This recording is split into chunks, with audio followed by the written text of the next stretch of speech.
Hey there! Welcome to Culture by Culture, a multidimensional exploration of Black and Asian pop cultural ties. I'm your periodically fashionable host, Delia.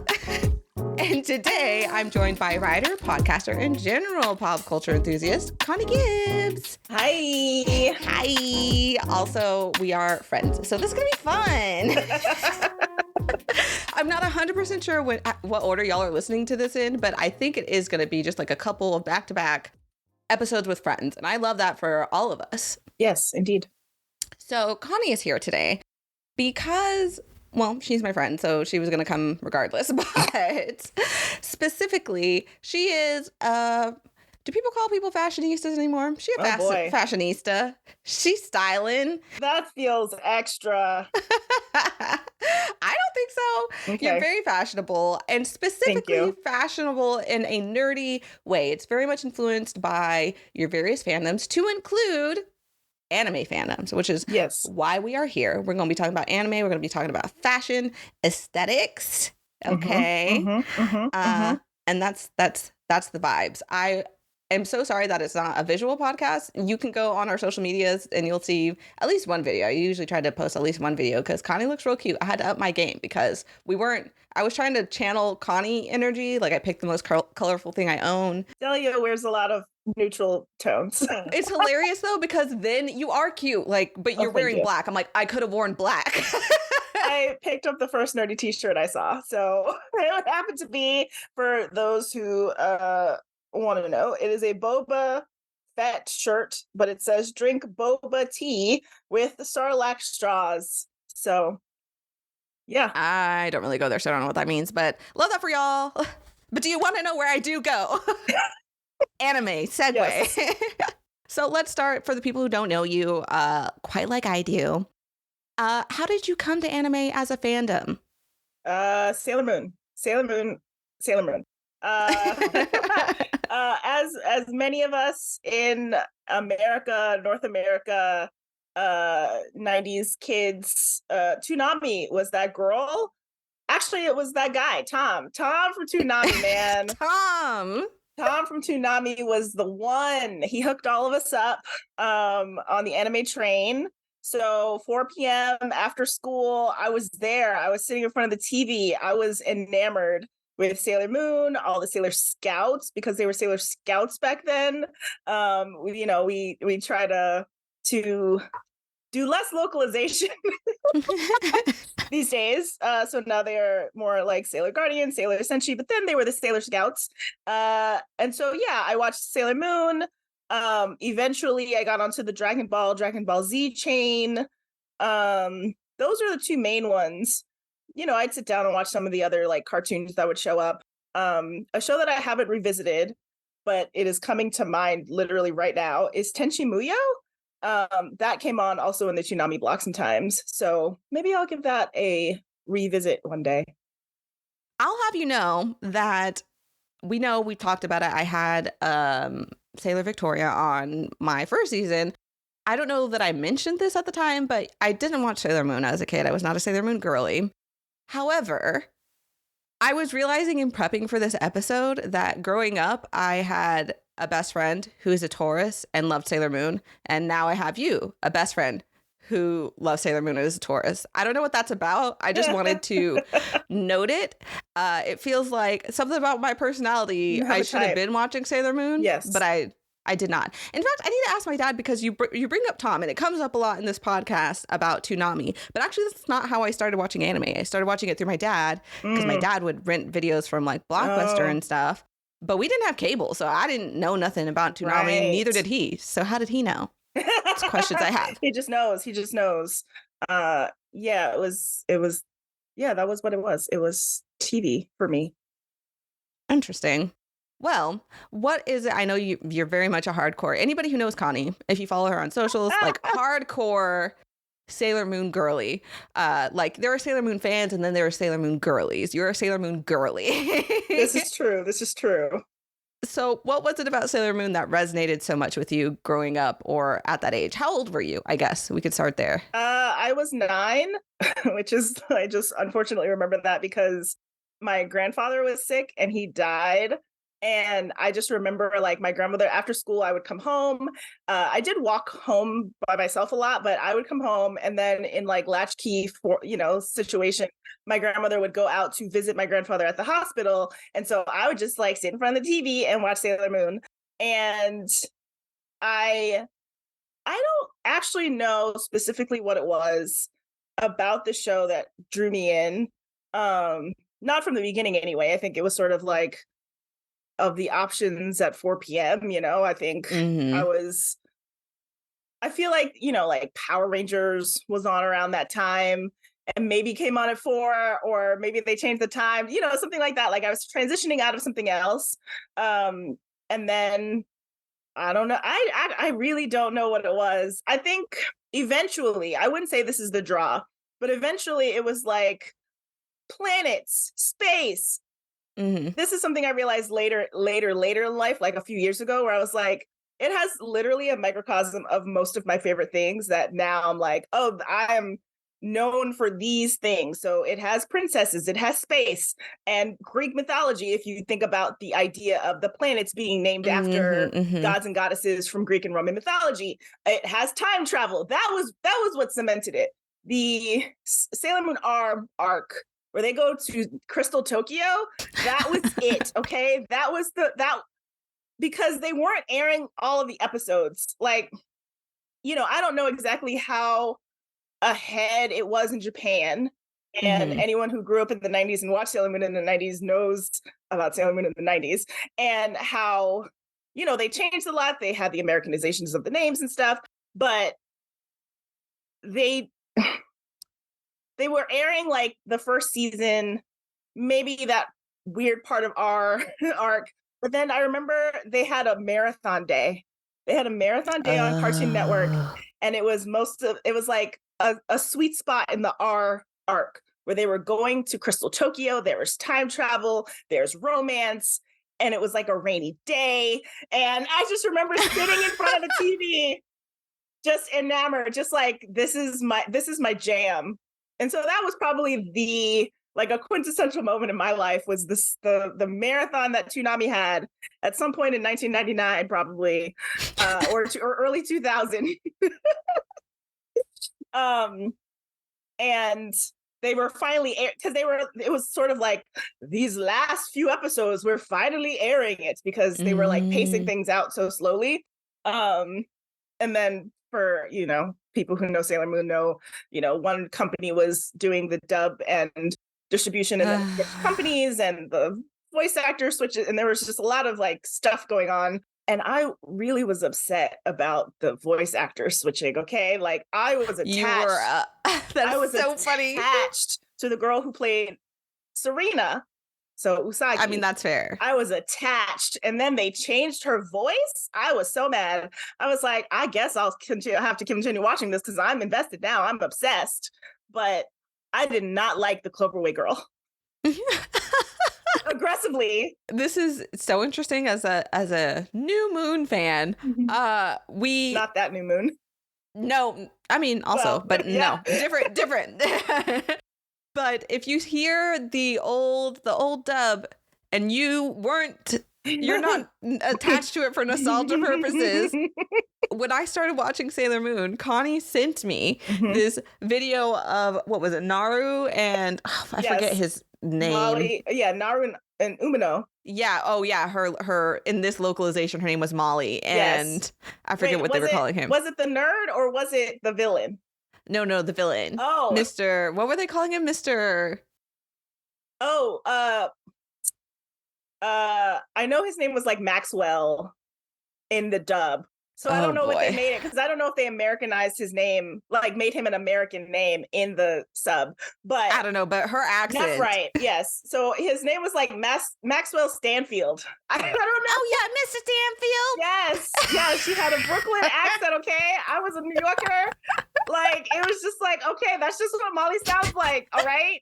I died laughing. Like tears. Like I vividly remember just holding my stomach, laying on this couch, crying. I needed you to know. None of the other characters are like that, and with the new dub, right? So I'm a dub girly. I'm usually multitasking too much to do a sub. But I've watched all, the new dub of classic.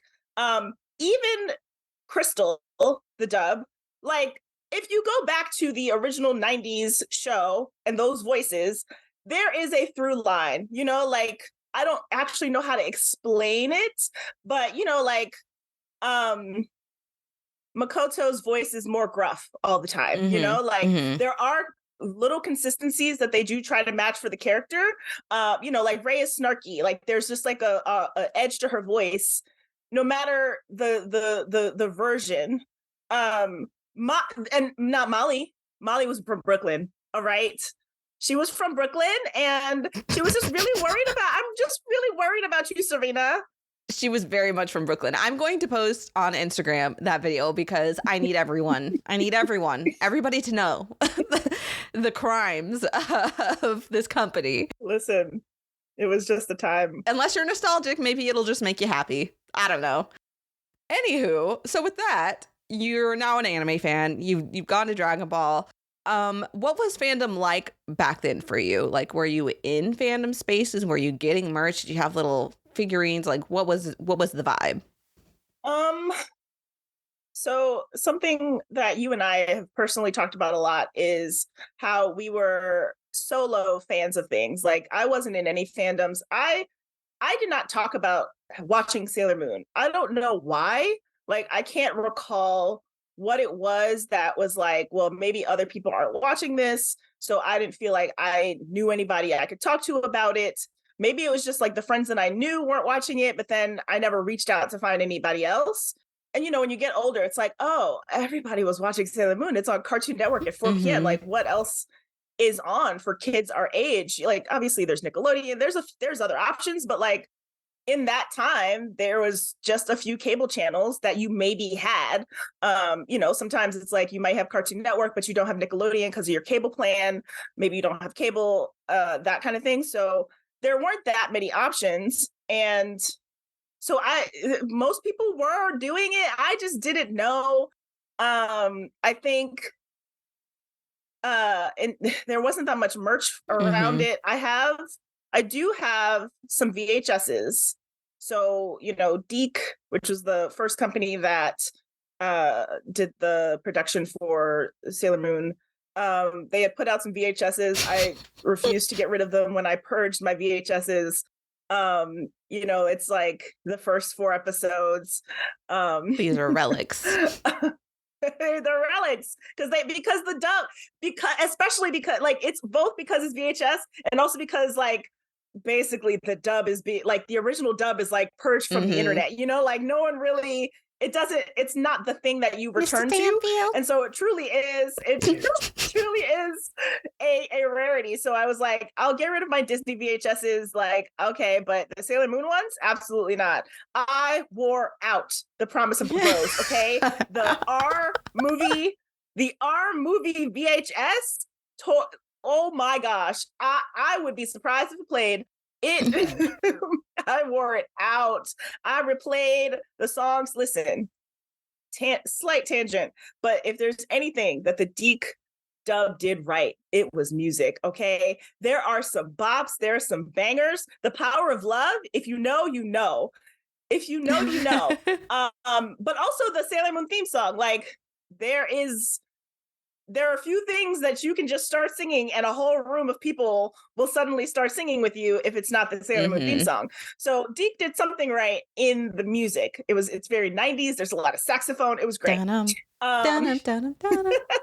Yeah. Yeah.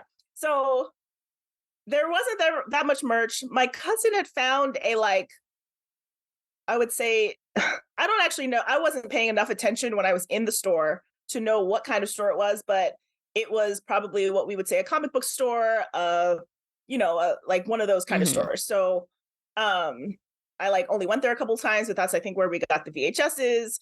I had like one t-shirt. I remember going in there a couple of times, just like sadly looking around, like, is there Sailor Moon merch in the corner over there? I don't know. I at the time, it was for girls, like It was for girls, and we still see it to this day, and we'll probably we can get into my Bulma rant here. Um, I've been waiting for a platform, but you know, the at the time, the two shows were Sailor Moon and Dragon Ball Z. Like, of the anime culture at the time for 8 to 12-year-olds Mm-hmm. in America, it was Sailor Moon and Dragon Ball Z. And obviously Dragon Ball Z then and now, you know, dominates the merchandising, even if it was like a much smaller degree to what it is today. So there wasn't that much Sailor Moon merch. I had like one T-shirt. I wore it out. I might still have it. It's, you know, one of the screen Mm-hmm. print on it is like cracked and faded and everything. But my cousin gave it to me as a gift, and I remember being so happy because it was the one piece of merch that I had. I might have gotten it before. No, I had it after the VHSs. I remember what apartments I Mm-hmm. was living in. So yeah, it wasn't. There wasn't stuff like that. And then I didn't like get Dragon Ball Z stuff Mm-hmm. because at the time it was for boys, and I got to it like later than a lot of the other kids did because I'd avoided it because, man, if you were in 4th, 5th, 6th grade in 1999 Mm-hmm. when they were Kamehameha, Yeah. man, it was a time, and you were, especially if you were a girl, a quiet girl, a nerdy girl, man, did that irritate versus boys. I don't know if boys that I knew were Naruto running, but they were definitely Yeah, no, before Kamehameha there was the their Naruto lights run, out. there was the Kamehameha, like all the And time.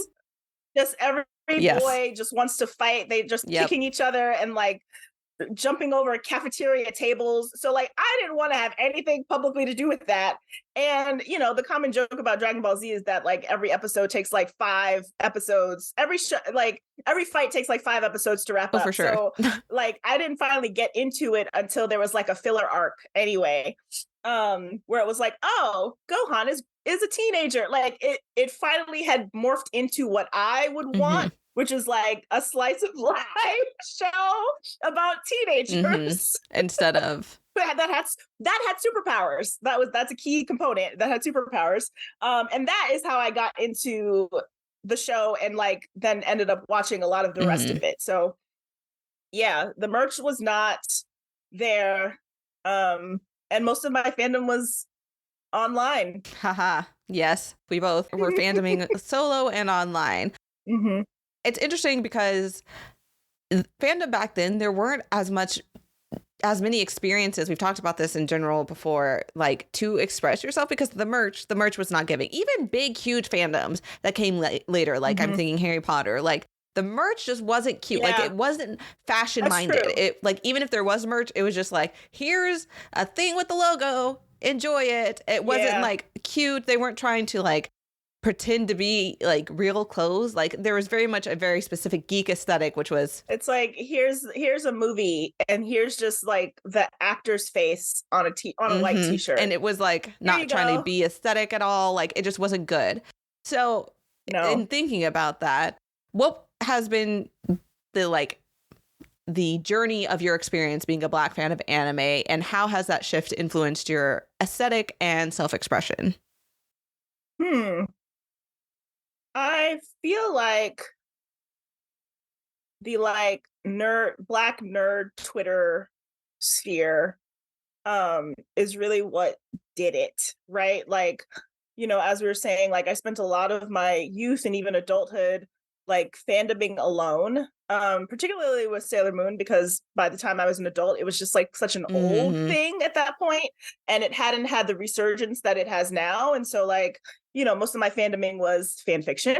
And which we could briefly talk about for a second in the sense of like this particular Mm-hmm. podcast, because the like 10 Japanese words I Yep. know are because there was a specific era of fan fiction where I know it was white Yes. girls. I know it was Yes. white girls. White girls were like, you know what we should do? We should put Japanese To be more words authentic. in this fan fiction to make it more authentic. Especially because a show like Sailor Moon, you know, there's the English names, But then, I started seeing the Japanese names. And so if you're using the Japanese names, oh man, you want to sprinkle a little extra Japanese in there. You want to sprinkle just some extra Japanese in there to really prove that you know what's happening. You know what the tea is in the manga. You know what the tea is in the subs, the like fan subs that are probably happening online. Again, those were not spaces that I was in. I was just in the fanfic space. And unlike now, there's no linking out. Like there was no way for me to know how people were communicating with each other and forming community. And it felt like it was among the writers and not really the fans. And so I didn't participate. I didn't comment. I just read my stuff and I went. But they were somewhere and they were learning some Japanese words and they were putting them in there. Okay. It's so funny to me now. This is me reading Inuyasha fanfic, Naruto fanfic. Like it. I hope that I've experienced they don't do it nearly as much. No. But man, back in the day, boy. And like looking back on it, I'm like, we're not even using it grammatically correctly. Like we're just throwing Johnny more flashbacks. Just sprinkling it in there. Just sprinkle it in there. Aishiteru, which I think I'm probably pronouncing that wrong because I've only ever read it, but means I like you. Yeah. Use it all the time. Oh my gosh. On a romance fan fiction? Man. Oh. Man. I like cried a little bit there laughing. Oh my gosh. We should, like, there's maybe an episode about, like, I don't know, about Black and Asian cultural connections, but just in general fandom. Loving Japanese culture so much, but in the fan fiction, just getting it so wrong. Yeah. So that was an aside that I just had to get out in this. This is the space that I needed to get it out. But in terms of like Black fandom and sort of coming to like a nerdy aesthetic, the sort of Black Twitter space, the Black nerd Twitter space, being in and adjacent to different Black nerd communities, even if I wasn't a part of them, just like seeing their posts and seeing how people mostly, I would say it's like convention life is probably the thing that helped the most, because, I think it was 2013 that I went to New York Comic-Con for the first time. And it's sort of like the thought of like, what do you wear? Like I'd had a moment, not necessarily for anime stuff, but I'd had a moment where I was like, I don't have any nerdy t-shirts. Like I don't have any nerdy clothes, because as we were saying just now, like the clothes were not cute. There was not that much, especially in like mainstream stores, like if you go to the graphic tee section, it's just like really dumb stuff or ugly stuff. And, it's always focused towards men and male sizes. And yeah, so like, I went to Comic-Con. I could probably search back to see like what, if I like discussed it or like tweeted about it, but it's like, what do you wear? And then you see people in their cosplay and their shirts, and you're just like, oh my gosh, where did you get that? Oh my gosh, like where do you find this stuff? Because the other component of it that you and I have also talked about a lot is like not having money. Like growing up, neither of us had very much money. So we're buying clothes at like big box department store type places, like really cheap clothing stores. So even if we were shopping at like a chain or a more middle class, mall type store, our options were more limited to what we could purchase anyway. And then even in 2013, it was like, I was broke. So, my options for what I could wear were then once again limited. So it took being able to go to Comic-Con, connecting with other nerds, other Black nerds in particular, like just kind of like following what websites they went to. And at the same time, these bigger companies started to, actually put out good merch for the stuff, like there was a post that went around the other day about Hot Topic and how Hot Topic used to look versus now, and how they sort of gentrified Hot Topic. But Hot Topic was one of the few stores, and still is, that sells graphic tees like that.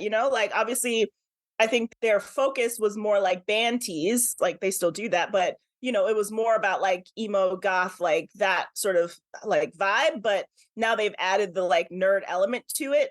And it's taken them all of this Mhm. time to do that. And then the evolution of Box Lunch and Her Universe, like now there's like smaller indie companies that make this kind of merch and tailor it to Mhm. girls and women and femme people. And just having that access happen at the same time as I started to also be slightly less and less broke, or maybe I just bought stuff and cared a little less about eating that week. Mhm. Uh, so those things are starting to happen in parallel. That my awareness of where people are shopping and my personal finances changing slowly, slowly, Mhm. slowly, was happening at a time where these companies were realizing the aesthetics of, I don't even know if it's nerd. It's more like pop culture, the aesthetics of pop culture as a whole. So, a lot of the things that we nerd out about are just pop culture. It's just we're nerds because we are so like hyper focused onto it. So, I think blessedly the rise of the nerd has been happening these last few years. And so with that, pop culture has like exploded in a way Mhm. that did not exist when we were kids. Yeah, I also wonder if for a lot of nerds, especially black nerds, like this has come up a lot in the course of the podcast of people's various nerdy backgrounds. Obviously, my first episode is my interview with my dad, so this is not a problem for me. But for a lot of black people, like being nerdy and like weird and awkward is just not welcome or encouraged at all within the culture. At least used to not be back when we're growing up, and definitely before that. And so I wonder if that's also a piece of it. It's like, okay, even if I have money to spend or I do find the thing, it's like, well, that's just like, I'm going to stick out, you know? Yeah, my cousin, like I said, had bought me that Sailor Moon t-shirt. And like he's not an anime guy, like that wasn't a thing he knew about. It was sort of just like, I know she likes this thing and they have this t-shirt here. Here's a gift. Um, but it is like, how do you explain to someone, Hmm. like I like Sailor Moon, and I had thankfully one person who is he's a comic book guy, right? Like, so that was the into the space where he could see the other stuff. But if you don't have that, even just that at least, then there's no space, especially back then, and especially for Black people to have Hmm. access to those things. Like I lived with my grandma. I couldn't tell my grandma like on my Christmas list, this is what I want, and it's about Sailor Moon. Like I mean, she's hilarious. Like, obsession with Sailor Moon. She's just like, okay, all right, sweetie. I spun it, and because I'm such a nerd, I spun it in a way of like I'm learning about planets and Oh and my the goodness. solar system, and oh man, I really like was just nerding out. I was just like, did you know that Venus, and just really okay. Um, so she like knows even to this day that it's like, oh yeah, Sailor Moon, that was a thing. But there's nowhere she could have like as a gift or for Christmas or a store to take me to. She wouldn't have been able to find that. Um, so yeah, definitely the issues of access, both financially and also where you are, like think we lived in New York, so that Hmm. helps. Like um my cousin, like I don't know where in the city we probably would have been able to find some stuff.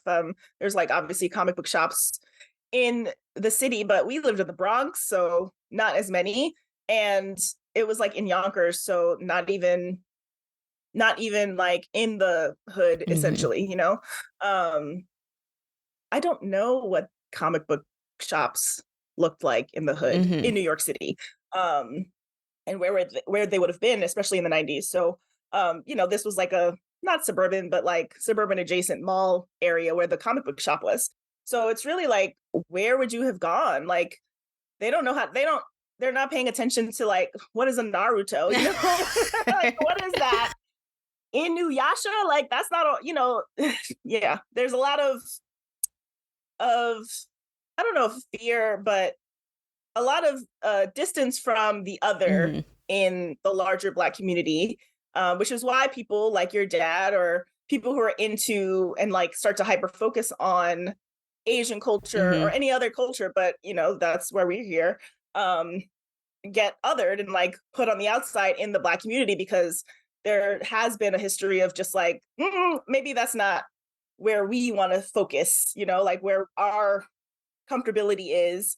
And obviously, as you've spoken about on the podcast too, like different eras of race relations between Black and Asian cultures, so you'd really have to find a reason, usually a pop culture reason, to investigate those communities and then go look for those things. Exactly. No, absolutely. The way it would be received, depending on where we are in the history of our race relations, and the country, and which country you're specifically focusing on, because like during the 60s and 70s, we're seeing like big Black Power movements and stuff like that. So being into kung fu, like it made sense, and a lot of Black kids and also like Latinx kids, people in the hood, basically are getting into martial arts. Bruce Lee's made it cool, especially men. Especially men. So the things also tend to be somewhat gendered in the community too. So that's better received. But then anime comes around, and this is like after a bunch of like negative race relations, and so like it's cyclical, and these things definitely change, and we are hopefully on both fronts, like both culturally and pop culturally, on like an upswing where everything's connected and we're all, rainbow, sunshine, happiness. Because right now the rest of the world, no, the rest of the world's on fire. So, man, I realized we didn't highlight. Please tell the folks how you define your style.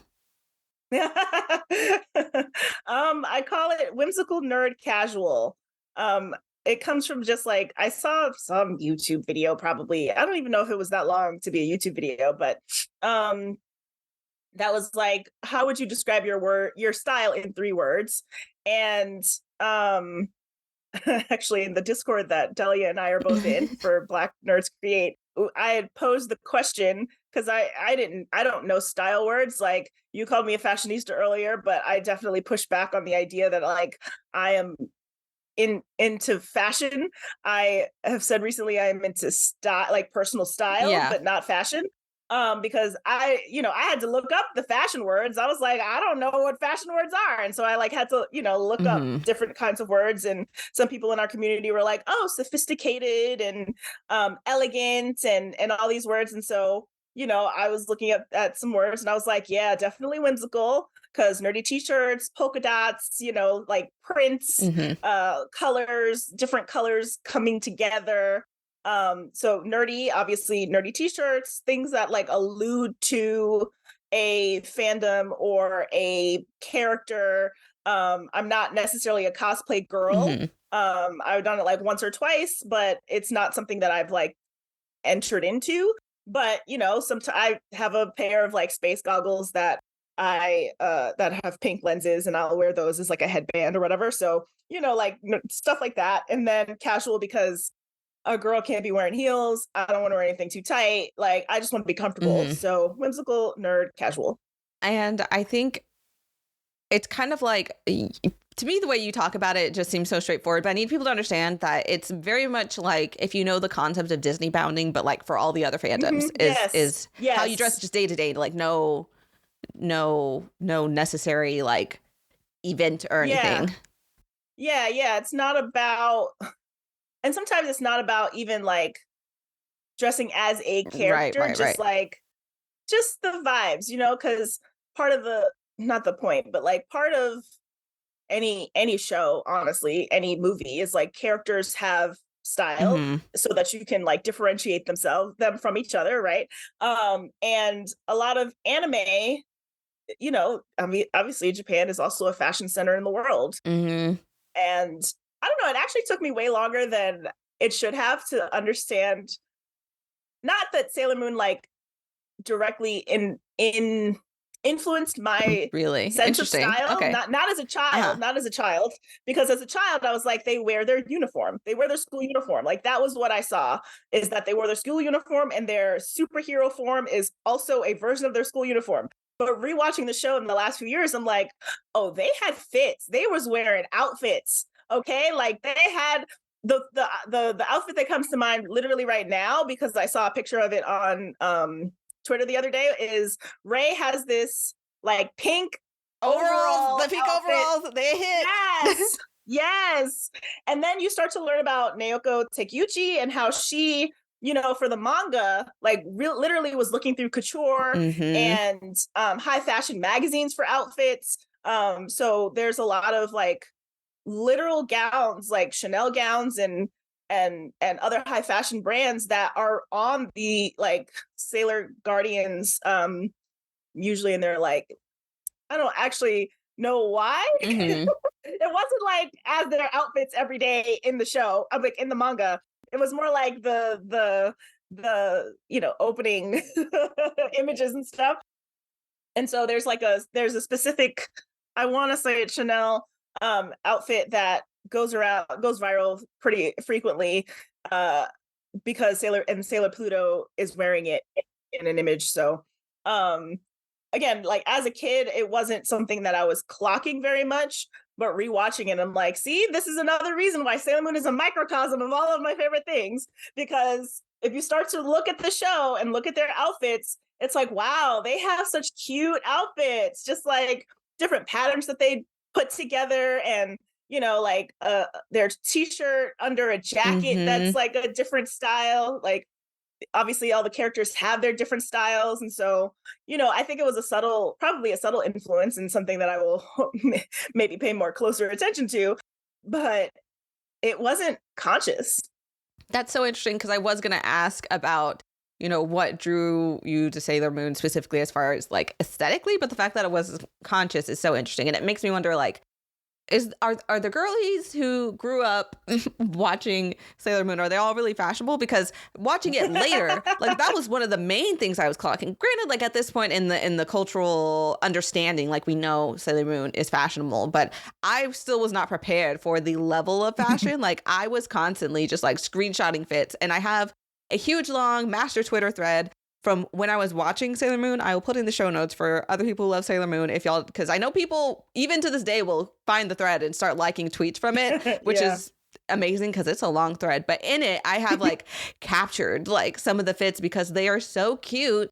And like to the point where me today, right now, would like to copy some of those outfits. And Oh I think yeah. we see it online too. Like there's a lot of like 90s anime aesthetic accounts, Mhm. both on Instagram, Twitter, probably on TikTok too. I'm not over there that much. Tumblr. Tumblr for sure. Tumblr And for like a sure. lot of it comes from Sailor Moon because Yeah. that aesthetic is trendy now, but there's something about it, man. That fashion. I think it was, so what I will say is that I think it's less about the actual outfits and like style that the characters had, and more just the show's aesthetic, right? Mm-hmm. So I'm like trying to reach back into my nostalgia feelings, which are hard to explain, but I'm pretty sure this is the case in the like redub and the resub, but the title card, right? Mm-hmm. Like the title card would come up, and then it's like this blue, like kind of background. I think at one point it switches to like have Mm-hmm. bubbles,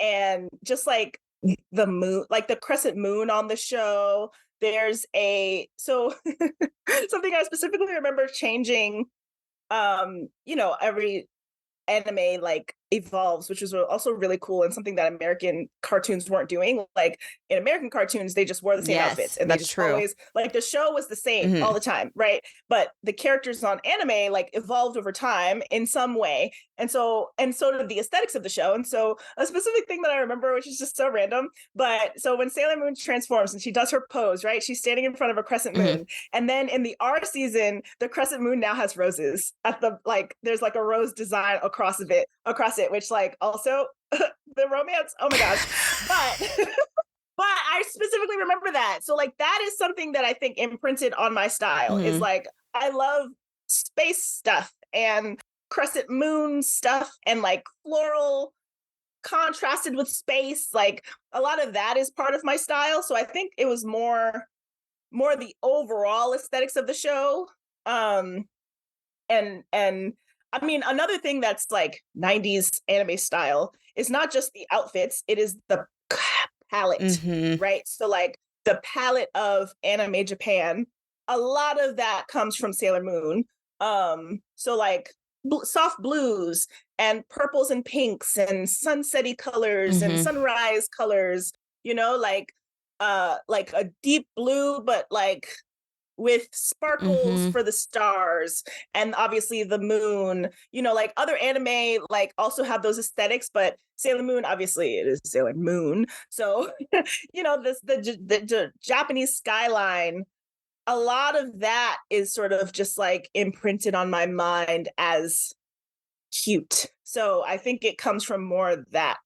Yeah, that's another thing that, especially in Sailor Moon, but also just 90s anime, but Sailor Moon specifically, I wanted to screen cap more as I was watching because the Sailor Moon like skylines and like Yes. backgrounds are Yeah. stunning. And there's an artist Where you can who see Tokyo Tower and with the lights, how they glow, it's so yeah. beautiful. And there's an artist that we both like who draws inspiration from this a lot. I had to look up her name to be sure. I will put it in the show notes because we just love her art. Owa Kita, I think is how it's pronounced. Yes. Her name is Laura, but she like does a lot of art in that type of style and that aesthetic. And so I'm wondering, like, are there other animes that you think influence your aesthetic, like fashionably, but also like the way you decorate your house, all of that?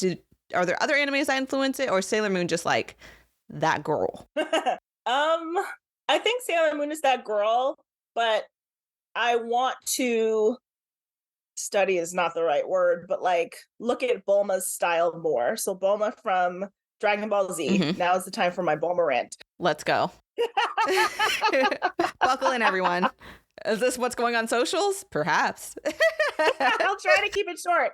But Bulma from Dragon Ball Z, well, Dragon Ball and Dragon Ball Z, first of all, in context of this conversation, is very fashionable. She is a wealthy heiress. She is, you know, just like super confident and just, you know, yeah, she's just the best. And she kind of travels around and wants to attract boys and you know, like she is a person who is stylish. She has merch that has her name on it, you know, Mhm. like all of that is very cool. And so I want to look into her style more. And like, you know, it's also 90s anime. So a lot of her style is also kind of like sex potty. Just like she's such a sex pot. She's wearing a Playboy bunny outfit and Yeah. like the ears and like, you know, the thing that frustrates me is that when you look up Bulma and you try to find merch, it barely exists. You can barely find dupes of her outfits like to wear or to like mimic in your real life. And a lot of it is the sex pot stuff. And obviously, you know, from forever, it's like, yes, in the 90s, this was also a thing when you would try to look up a lot of man, we just I'm just truly thinking about like the era of internet where we grew up trying to search for things that were not in the pop culture of Mhm. America. And then, you know, in the like Mozilla, Kazaa, Mhm. Morpheus, all those sites where you like downloaded songs and stuff illegally, they also had images. So I remember like trying to look up stuff. Like my computer backgrounds were Sailor Moon backgrounds on my wallpaper on my first little laptop Mhm. because you Google, you know, like you looked up stuff and found it. And sometimes in those like search engines, you know, for illegal downloads, you could find images, but you had to be real careful because rule number 34 of the internet is there is porn of it. Mhm. And so searching for things is very difficult. Um, and there weren't as many blockers and like, No. no, the safety on the internet was just a whole different ballgame. And I bring that up because a lot of Bulma's, like a lot of art of Bulma and like redrawings and stuff just like lends to that side of her. And I just want to see her outfits. Like I just want more merch. Like I go to Box Lunch and Hot Topic and you look online and there is so much of all of the boy characters. Bulma has been in this show since episode 1. Mhm. Okay, since Dragon Ball episode 1. She is in all of Dragon Ball. She is the girl. She is the girl. Mhm. Like usually when merch comes out, it's like, okay, we have all this stuff about the boys and then we have some stuff with the girl. And there is just no stuff with the girl. And I just don't understand in the year of 2023 how we are, you know, there's multiple versions of Goku and Vegeta and Gohan and Trunks and all these characters. They all have like dye jobs for days. At this point, like, I'm like, I started looking at merch. I haven't watched the show in years, obviously, but I started looking at merch and I'm like, when did he get pink hair? Like, what does the pink hair mean? Like, why is it pink? Mhm. Like, what does that mean? But Bulma, who is a main character, obviously she's had her ins and outs and like is now a tertiary character, but she was a main character of the beginning of the show. And I just feel like there's just such a lack of disrespect for her. And that messes up me and my style. I want t-shirts with Bulma on it. I have a couple of pins. I have a couple of prints, but it's a very small number, and you can't get a lot of it. But all of that to say is that I want to think about Bulma's style more, which also goes into this idea of like confidence and being a 90s style. Like a lot of her style is very like specific to the 90s, which is obviously in right now. But like she has a hat with her name on it. Like that's dope. Yeah. Oh, actually, is that what we did that? So I had this random hat, like it is green. It's a snapback, which if you know that we're Black, we don't wear those well. Black women don't wear snapback like hats very well because our hair is too big. But I had a hat. You know, sometimes your hair flattens itself somehow. And I had written I had drawn out Constar. Oh my gosh! on the front of the hat. Like there's a hat that Bulma wears and it says Bulma on the front. It doesn't actually match the same aesthetic at all. And it was like an ugly colored green, but maybe I don't know if that's why I did that. Now that I think about it, this was like late high school, I want to say. The subconscious influence. You know? Yeah.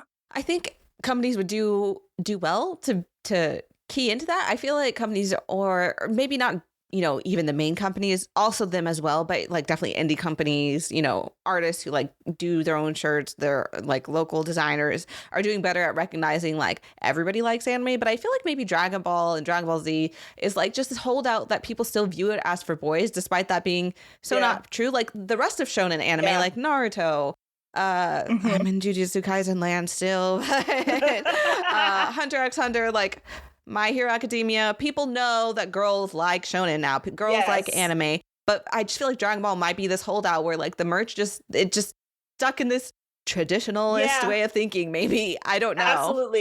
Absolutely. As someone who shops at Box Lunch and Hot Topic a lot, that definitely feels like the case. Like you'll go in and it's like, yeah, here's this wide selection of My Hero merch. You know, when you walk in the store, they have all the sizes. They have, you know, it in women's small and also men's XL or unisex sizes. And they have jackets that fit, you know, both, you know, spectrum, like ends of the spectrum. Dragon Ball does not have that. Like at best you could get like a sock, like some socks that are like, yeah. And it's like, yeah, girls will wear like the crew, like it's just like you have the crew on your shirt. You have all of these characters. Often I've seen shirts with like 10, 15, 20 characters deep. And I'm still like, where's Bulma?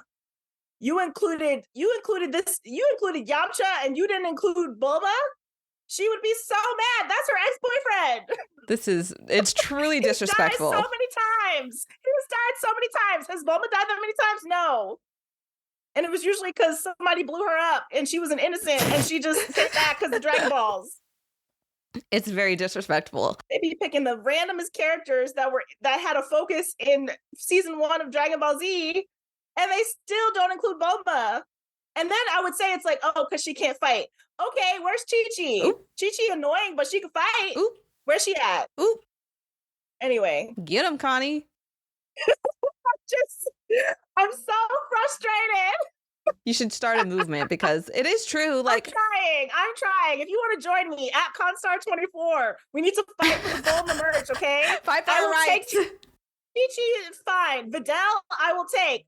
Bulma, where's she at? Justice for Bulma. So, yeah, I do recognize that we are very blessed these days as far as merch goes, especially a lot of currently airing animes. I would like them to step up the Jujutsu Kaisen game personally, like that specifically. But otherwise, like it is a magical time to be an anime fan as far as merch is concerned, I think. Like a lot of the current animes, like we're saying, do have like that wide swath of representation. Even then, you go to like find fan artists, you find like local designers. Yeah. Like there's so much. If you go to a Yeah, we weren't convention, able to do that when we were younger. oh, there's so much. And like there's also subtle merch, which is what I really love, is like the subtle, it's not in your face that this is in one of my favorite shirts is it's a Demon Slayer shirt. It's just black. It's got the little pocket, and if you pull down the pocket, you see little Netsuko in her little Did I house. get that for you? No, but you were there when I got it. Oh, okay, that's what it is. Yeah, you were there when I got it. It's literally my favorite t-shirt. It's so cute. It's so subtle. If you know, you know. I love that shirt. And I just we have a ways to go. I really like where we're going. Is there anime you're currently into that gets you excited about like fashion, getting into the merch of that anime? Or it's Demon Slayer. I started watching Demon Slayer because I want to buy merch. Like I will be in Hot Topic or mostly Box Lunch, and they have their whole little section, and I'm just like, wow, this is so cute. Nezuko's kimono is so cute. I love the pink. I will go to Box Lunch, and they have their little section, and I'm just like always looking like, oh, that looks so cute, or oh, what is that? And I always kind of like just glance over it because I'm like, I don't go here. I think you can wear what you want, and we don't like fandom judge or like ask for your credentials in this side of town, on this side of town. We're not like, oh, well, what happened in episode 57 of that anime that you're wearing a shirt of? I don't care.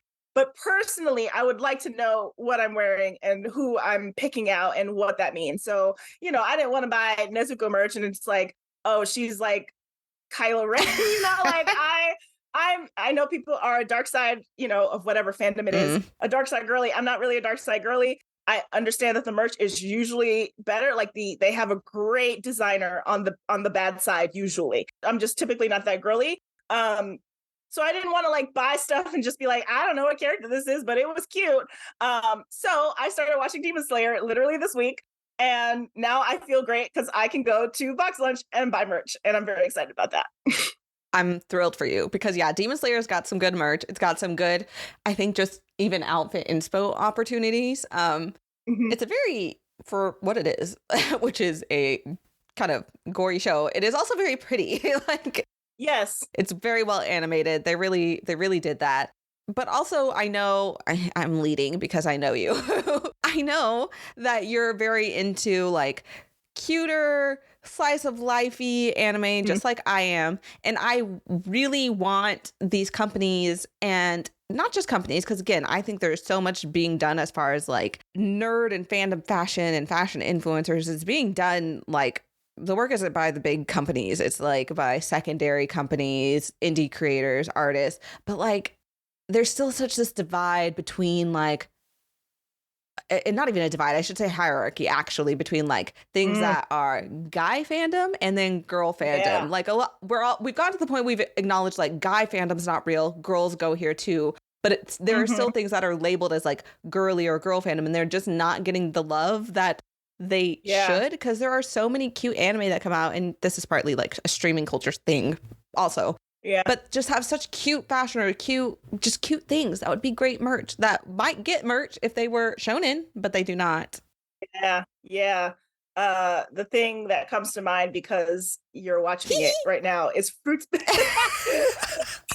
Basket. Is that where you were leading me to, Delia? Not specifically, but I'm going to take the opportunity to be like, hi, I'm watching Fruits Basket. Box Lunch does have merch for them.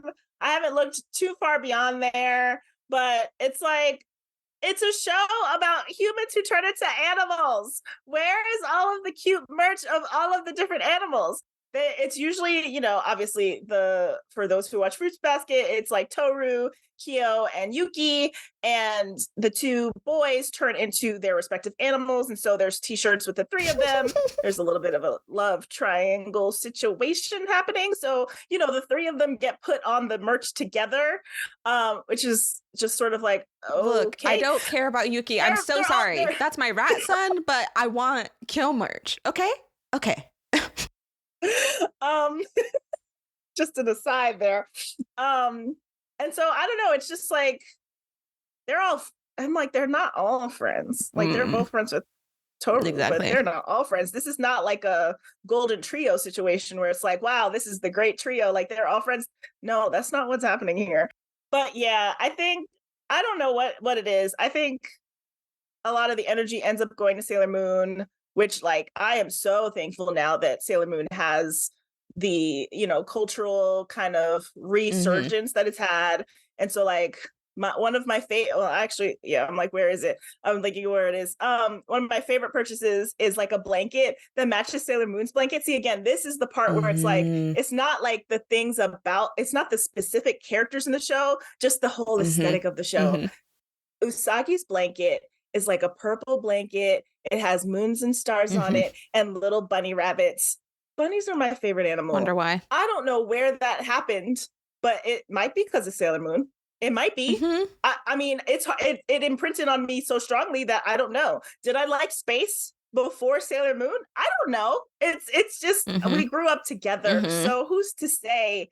Is that why I love crescent moons and like staring in the sky and sunset? I don't know. Mm-hmm. Who's to say? But but now I have a blanket that because Box Lunch made it. And I'm like, that's just what I want. There are little things from all these shows The subtle where it's merch. like it would just be so easy. It would just be so easy for you to make that. And then you can fold it into your aesthetic, whatever that is, whether it's in your home design, your fashion. That's Yeah. exactly what I want. Like, I'm excited to get into after I'm done with Fruits Basket. So please do not spoil stuff in the comments. I may be done by the time this comes out, but in case I'm not.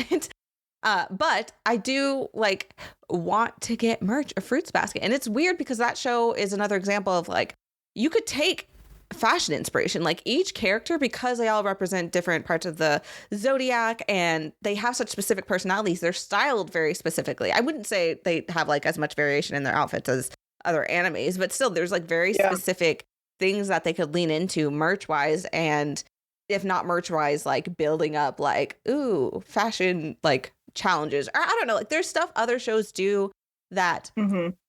like these shows that are quote unquote girl shows, but again, we know that these are false dichotomies, could do.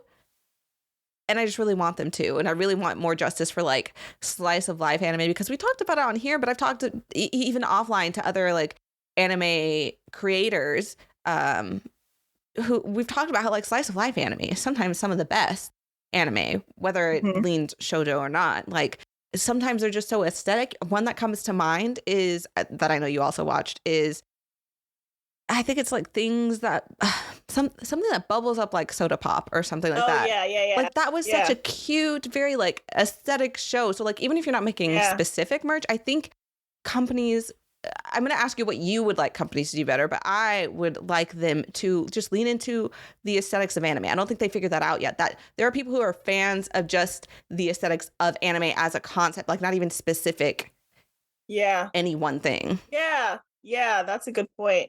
I realize we haven't really talked about Studio Ghibli. Yeah. And I think there's more leeway there. Like I would say that in terms of like slice of life fantasy, Mm-hmm.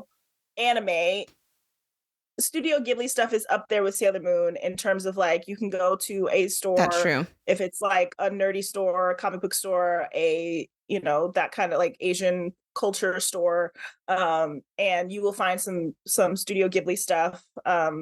It's mostly maybe Kiki's delivery service or Mm-hmm. um uh Totoro.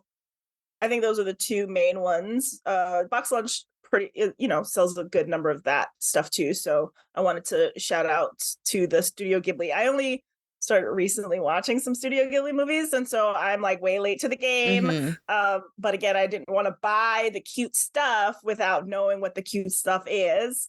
The other thing I will mention before I try to answer your question, maybe I'm stalling, I don't know. Uh, I can't actually stall because I'm like, I can't think the two things at the same time. Is Pokemon. So Mm-hmm. Pokemon obviously is, a thing that I've enjoyed. Some of the anime, but mostly the games over the years. And so there is like Pokemon merch that's getting better. Again, it's sort of like, why is it taking so long for it to be so cute? Mm-mm. You know, like they kind of just like slap a Pokemon on there and it's like, or they like will do the 3 evolutions and it's like, you're not doing anything interesting. Mm-hmm. You're just kind of like, look, it's Blastoise. And I'm like, okay. You know, like I think to try to answer your question, I think uh I think what you said is kind of one thing is just like anime aesthetic in general. Like, you know, we talk about the screen grabs we see on Tumblr or Mm-hmm. whatever, where it's just like a screen grab and it's like someone in the dark and it's like people laying in a bed and like one of them is smoking Mm-hmm. and it's just like but you see it and you're like, that's from an anime. Mm-hmm. Like that somehow as merch. Package and sell that as merch or as experiences. Like there's a way to, and Mm. I'm not trying to go up for capitalism. I should be clear. We're just talking within the confines This is of part of the like, problem. This is part of the problem. Yeah. yeah, of like what we have available to us. So much about being a nerd is about consuming Hmm. like the media, but Yeah. also all of the products that Yeah. come with it. Which is like an American problem, but also it's like a Japanese export, right? Mm-hmm. Like that is kind of when I think of Japan, and obviously this is very like stereotypical, but or it's not really the word I want, but like macrocosmic Mm-hmm. view is like I think of one of the images, this I won't say it's the only one, but one of the images is just like the density of Tokyo, right? And like the idea that like every shop has like plushies Mm-hmm. and and stickers and little tchotchkes and the all the drinks are themes to the different characters and all that stuff.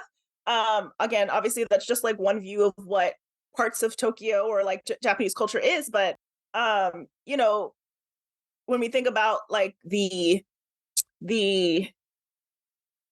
commercialization of anime and like you said how that is kind of what nerd and pop culture Mm-hmm. is the consumption of that.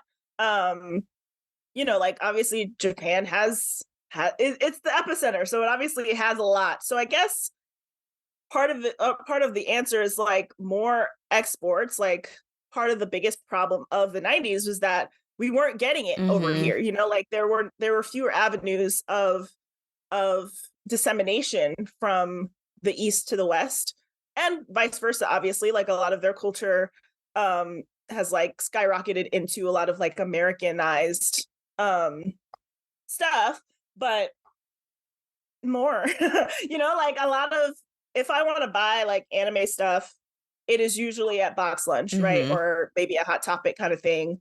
um but Box Lunch is kind of the main store. A lot of the other like more indie that I'm aware of, indie stores kind of do more general stuff. So, you know, there's like Her Universe and Torrid is weird. Torrid sometimes has like Sailor Moon stuff, but they have like a lot of Disney. They have Marvel. But if you go to a Torrid in person, and like, okay, the two separate thoughts happened at the same time. If you go to Torrid in person, it is just a regular store Mm-hmm. for regular people. And then you go to the website and you're like, you have nerd stuff? That's Mm-hmm. crazy. That thought happened at the same time as I was thinking about plus size people, Mm-hmm. right? So the exclusion of plus sizes in fashion in general is a huge problem. But if you think about how, oh man, there's so many layers to even just that conversation, right? So there's the idea of just like having plus sizes and the way that a lot of Eastern cultures, there are plus size people in it literally everywhere, but a lot of what you know, a lot of Asia exports is their image. We do it too, so I'm not saying they're like guilty of anything. Is like thin people. So when they bring things from Japan or sometimes China or Korea to America, it is in straight sizes. And then America also has the same problem. And so they accept straight sizes. And so you go to a store and all these things are in straight sizes and they don't exist in plus size. Mm-hmm. And then there's the idea that, like, yes, there are plus size Asian people in the world and they exist and they also deserve to have like clothes that fit. But also, Black people, there are a lot of plus size Black people, you know, Mm-hmm. like that is just an existence that we have. And just anecdotally. Mm-hmm.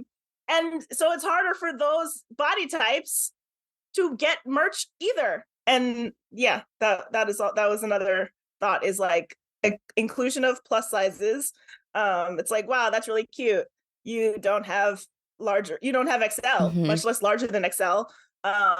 Stores like Uniqlo, when they have, Uniqlo specifically is like a very basics store, but sometimes they'll have like a collaboration with a designer or something like that, and sometimes it'll be like an Asian designer, and you're like, wow, that would be really cute. I don't remember the artist who does the very Japanese like art center is like the waves, the like that painting of the Mm-hmm. waves. Mm-hmm. Mm-hmm.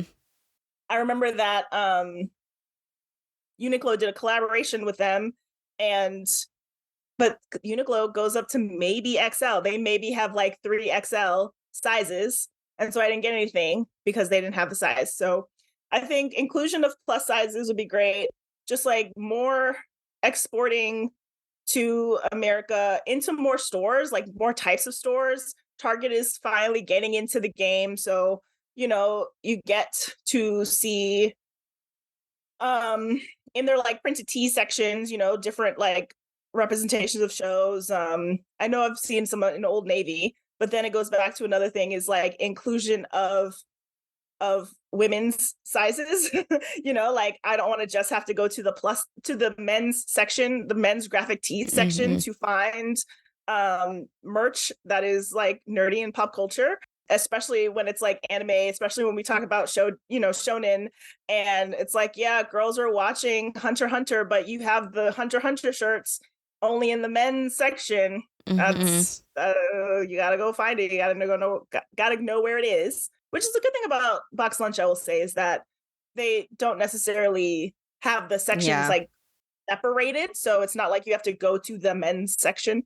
That's just an aside, but I think those are some of the things in my answer. Yeah, your answer also made me think, like, yes, it's so true in general, like, plus sizes always, but also, especially within merch, like, the sizes are not diverse, and also the cuts are not diverse. And, I Yeah. know part of this is, like, it's all about making money and stuff. But, like, when we're talking about this, like, yes, it's consumerism. Like, it is what it is. We live where we live in the systems that we live in. But it's also consuming in order, to chase self-expression, because like we were talking, like back in the day there was no merch, so you couldn't express your love for this thing, and you couldn't communicate to people and build community that way. Like being able to wear, there's another shirt I have, actually all three of us, you, me, and Bayon, I have the shirt, the Avatar shirt that says Bad Girls Club. I get compliments. That is like one of my most complimented t-shirts for some reason. And people are all like, is that Avatar? Do you watch Avatar? Like that ability to like have something match your self-expression, but also communicate to people, like, I like this thing, and kind of build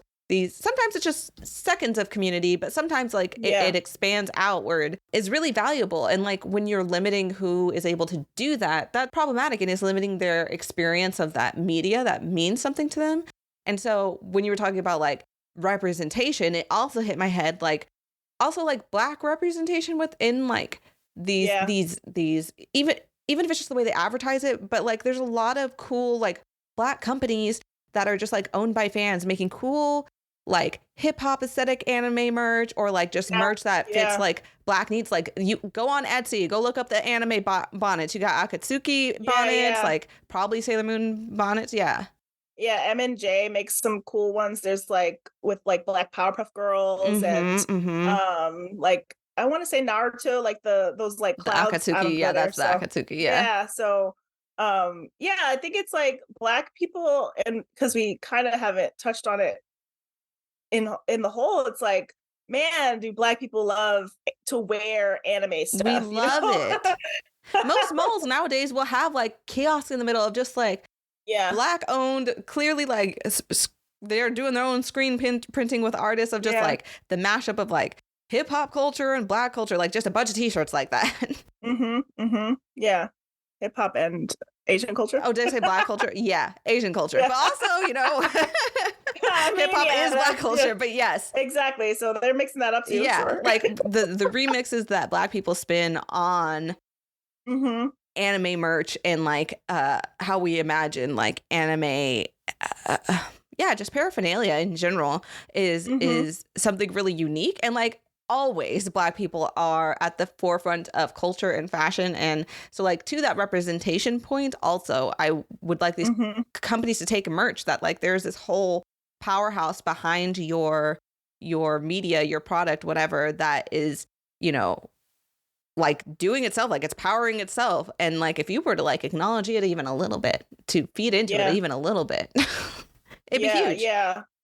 Yeah, especially thinking about just like who gets the opportunity to take that culture and do something with it, you know, like I love her universe and like companies like that, but a lot of them do end up being like led by white people, where they get like official licenses to make merch and you know, and so that is something I also think about in terms of like how do we it's harder to support Black people who are doing it because one, they're obviously not able to advertise as much, but also like they don't have official support or licensing. And so, you know, I be watching people and I'm like, is somebody gonna come knock on your door? Like I do think like, that sometimes. How did you get permission? Like, is there permission? Like, should I be talking like I want other people to buy this, but like I don't want people to come knocking on your door like, hey, you made something that has my like copyright on it. I'd be worried. I have like a list of like cool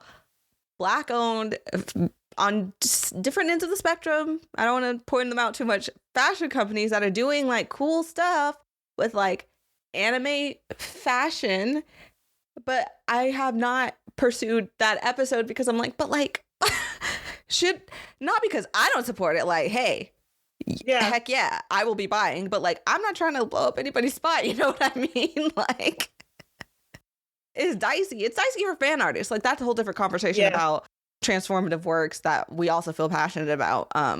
We won't go on that tangent, but suffice it to say, who gets to benefit? So like if the companies were to take notice of like this whole powerhouse of fandom that exists within Black culture and creates culture, like look at Megan Thee Stallion. Man, Cobra just came out. Where is the official collaborate? Like are the anime companies in the Megan Thee Stallion? Like any other, I won't say that like anime culture, as far as I currently know, would do it with like a white artist, right? Like I won't say that. But I think in other aspects of life and pop culture, it's like this talented, you know, well-loved person is obsessed with your thing. You go and you take advantage of that. And so like where is that? Where is that? Like she did that collab with Crunchyroll and like got none of that, because that might have well been an Ivy Park launch. My gosh. They were quick with it, but like, you know, there should be more collabs. That should clue you in, because like we're all going up for this anime girly, partly because she's super talented, of course, but also because we like we see ourselves in her. Like you have also Coco Gauff, like who just what was it? I'm not sportsy. Was it the U.S. Open that she just won? Yes, it was the U.S. Open. Yes. She just won U.S. Open. But like before one of her matches, or not before, I'm sorry, after one of her matches, I posted on Instagram. You can go see it. Like she's talking about how she's like, I'm gonna go watch some anime. That's what I was doing before this. I'm gonna go watch some now. Like there should be like anybody else. I just feel like they would jump on the opportunity for licensing. Like let's collab. Like, you know, like where's the Coco Gauff? Like I don't know what kind of merch, but like, come on, give us something. I also think about makeup, right? Like Black people are, as we always are, well, actually not just makeup and wigs. Like if there's anything a Black person can turn into something elite, it is a makeup look and a wig look. And obviously the thing about anime that is really cool is that like there's so many different hairstyles and like different colors that these characters like possess. And, you know, where's the collaboration with a dope wig artist who's like, I got the wigs for like the specific wig styles. You know, like a lot of cosplayers have to obviously cut their own wigs. They have to like blend things together. They have to pull things together themselves. But like a line of wigs that are like character based, man, that would eat. Oh, okay. Done by a Black person, because the blends, it would blend the lace front, man, it would eat. To get a Bulma wig, like a turquoise bob? Also, Bulma's out. Bulma, actually, one side note that is related here. Bulma's afro. It was like a curl. She got a curly. Her curls. I have questions. I have questions about Bulma's curls Mm. because there's a look where she got a high puff going on. Okay, she has a high puff going on, and I'm like, that looks a little familiar. It looks a little familiar. The rest of the time, there's a lot of straight hair looks. You know, like she switches her style up a lot. She changes her hair a lot, which also is very black coded. Anyway. Lastly, another pitch is nails, like press on nails. Where the anime press on nails, especially you got like Coco Michelle. I talked about her in the nail episode. She does Megan the Stallion's nails, and Megan the Stallion has had some anime looks on her nails. So like, and that is black culture, period. So absolutely, that's somebody get on it, please. So we've talked about aesthetic, we've talked about fashion, but to close this up, I wanted you to give advice to people because I know you're well spoken on this topic, but I wanted you to, not that face, you got it. It was going to be good.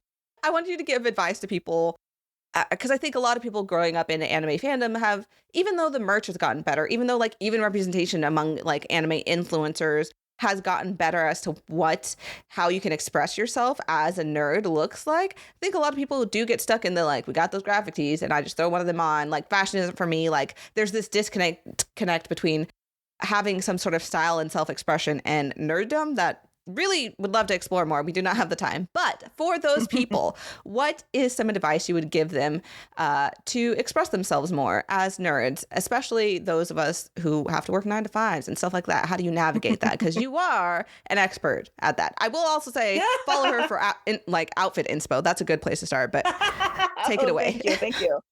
I guess it's like starting with like, what are you comfortable in, right? So you, Delia, wear a lot of black, and thanks. You do surprise me because you either wear black or you wear something like you're wearing now, which is like the Lisa Frank vibe.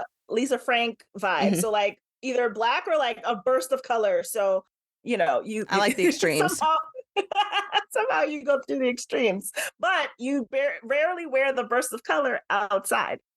Key point. So start with where you're most comfortable, right? Like if you don't feel good in what you're wearing, you won't look as good.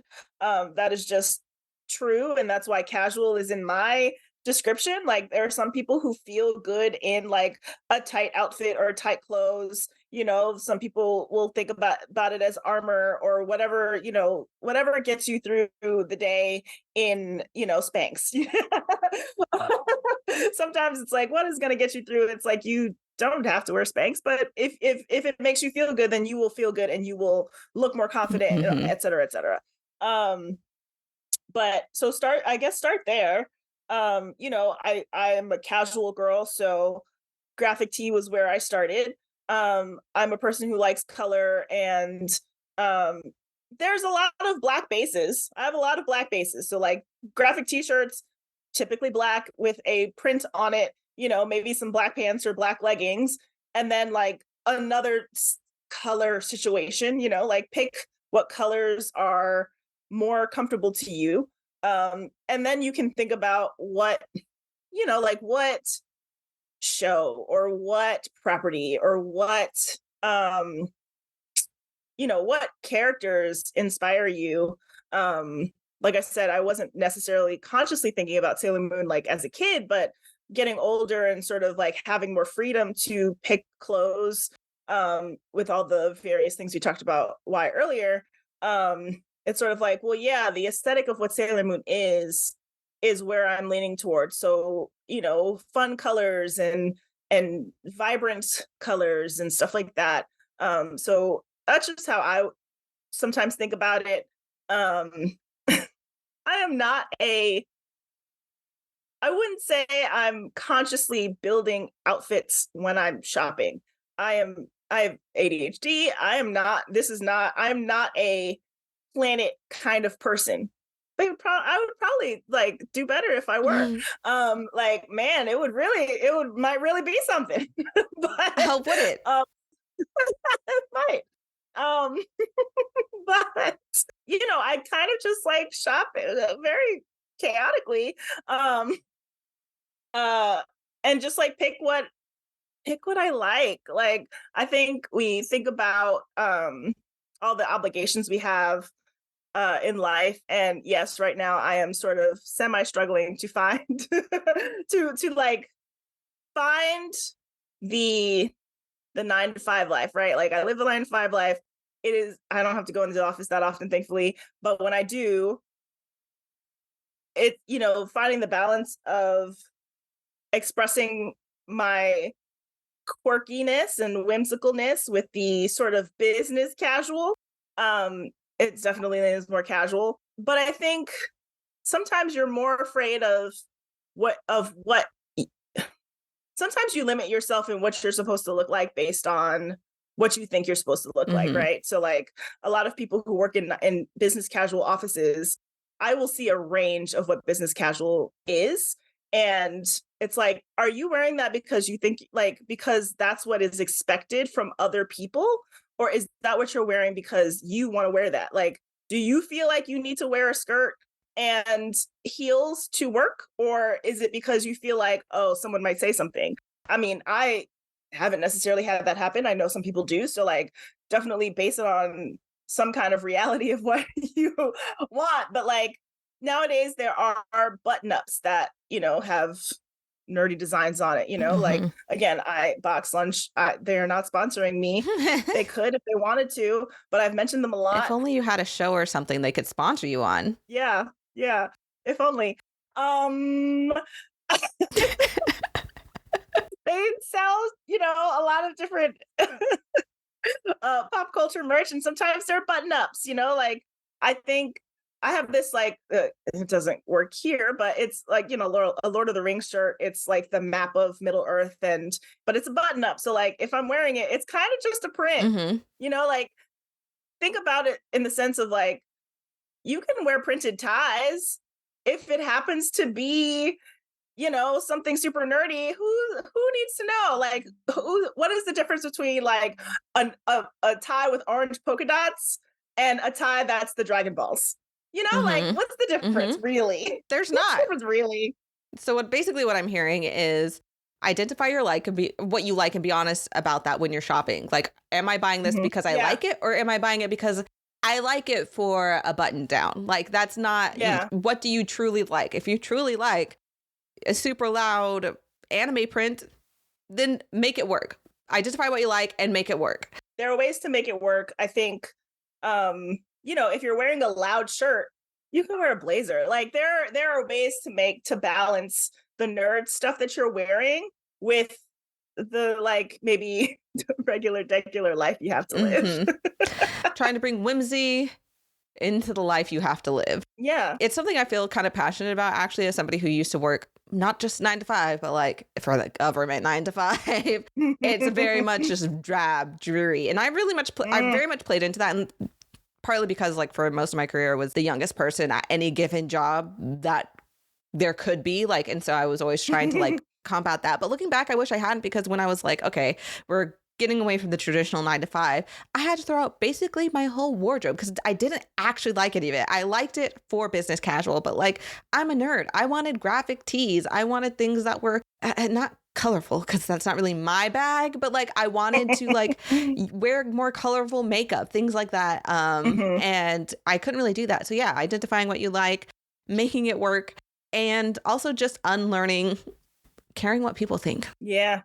Yeah. Like obviously if you have a meeting with the CEO of your company, Right. you should wear something different, right? But if that's not who you face to face with, on a daily basis, like maybe you could switch it up every so often. And maybe it's themed from Juju Jujutsu what is it? Kaisen. Yeah, no, magical sorcery fight. Uh, we don't know her. We don't know her. Maybe it's from the show, maybe it's from the super popular anime show Sorcery Fight. I just can't. I hate it. I hate it so much. Anyway, do you have like shop recommendations? Obviously, Box Lunch is a great place to look. Man, is it Box Lunch? I think Box Lunch and Hot Topic are kind of the same company. So that's the Yeah. two of them. I would say Her Universe makes some stuff. MNJ is who sells the bonnets that have like sometimes like Black Powerpuff Girls and lots of, I want to say like Dragon Ball or Naruto designs. R.I.P. Think Geek, because man, do I miss Think Geek. Whew, they were the ones. Also hit up your local conventions, even if you're not going. Yeah, I'm trying to like think of like how to describe like the indie, like look around for indie creators who are making like merch and t-shirts and stuff.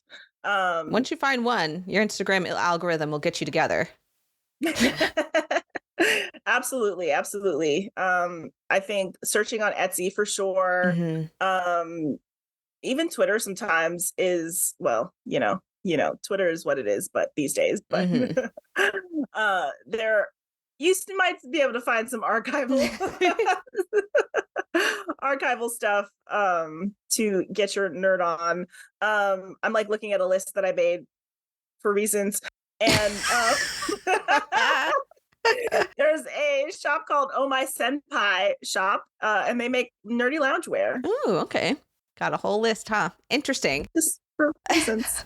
Well, I think those are some great starting points. Y'all can, I will not link them because they're not sponsoring me, but you can go search them. But also if you find some more, like if you find some dope anime themed shops, you link them to us.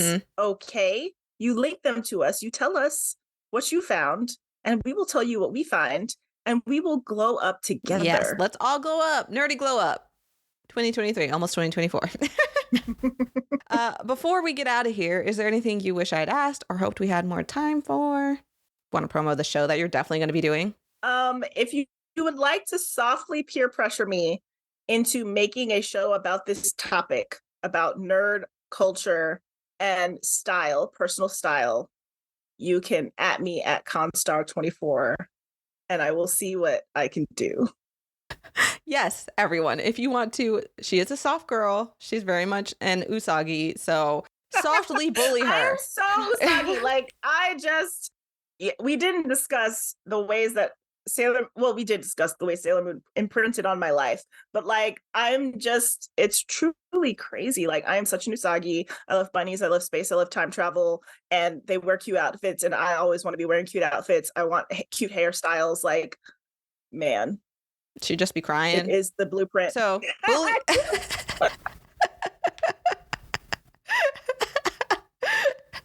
So go ahead and, make her cry. Bully her at Constar24. Softly bully me. Softly bully her. Fine. We'll be soft. Softly bully her. Don't go full Ray on me, okay? Because that is too much. That's my job. So softly bully her at Constar24. It's going to be a great show. There's a logo and everything. Putting you on blast. I don't care. Is there anywhere else in the meantime they can find you at Constar24 in most places? Yeah, Constar24 most places, and I don't know, my website is constaruniverse.com. Period. And everyone, thanks so much for listening. Thank you so much for soft bullying my friend so she could finally do the thing that I've been begging her to do. Thank you very much. And send us pictures. We want to see your style. Like, I want to know like what you guys have done with your nerdy style, and your like anime themed outfits and stuff. Take pictures and send them to us at Culture X Podcast of like your favorite. It could be cosplay, your favorite merch, whether that's a fit. It could also just be like merch you have around your house. I'm very curious about. Am I gonna name it? Is anime? Maybe we have to find out if anime bounding is a thing. Ooh, yeah. I want to see it all. You can send that at Culture X Podcast. Sometimes on Twitter, definitely on IG. And yeah, until next time, keep it chill and keep it nerdy and stylish and stylish.